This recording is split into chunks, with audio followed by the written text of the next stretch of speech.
Hi అండి. వామాకు రసం చేస్తున్నాను. ఇది అరుగుదలకు చాలా మంచిది. పిల్లలకు, పెద్దలకు వారంలో 2 సార్లైనా చేసుకొని తినొచ్చు. అజీర్తిని తగ్గిస్తుంది. కడుపు ఉబ్బరంగా ఉన్నప్పుడు కూడా ఈ వామాకులు తిన్నా, అప్పుడప్పుడు ఇలా రసం పెట్టుకొని అన్నంలో తిన్నా చాలా మంచిది. 4 టమాటో, ఒక గుప్పెడు వామాకులు శుభ్రంగా కడిగి ఇలా మిక్సీకి పట్టి పెట్టుకోవాలి. ఒక గిన్నెలో ఆయిల్ వేసేసుకొని పోపేసుకోవాలి.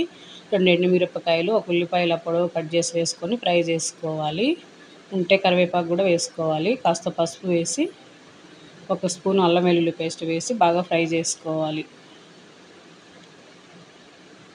ఇదంతా ఫ్రై అయిన తర్వాత మనం మిక్సీ పట్టి పెట్టుకున్న టమాటో, వామాకు పేస్ట్ వేసేసి సరిపడా నీళ్ళు పోసుకొని, రుచికి సరిపడా సాల్టు, మన తినే కారాన్ని బట్టి కారం వేసుకొని బాగా కలిపేసి ఒక 10 నిమిషాలు ఉడికించుకోవాలి.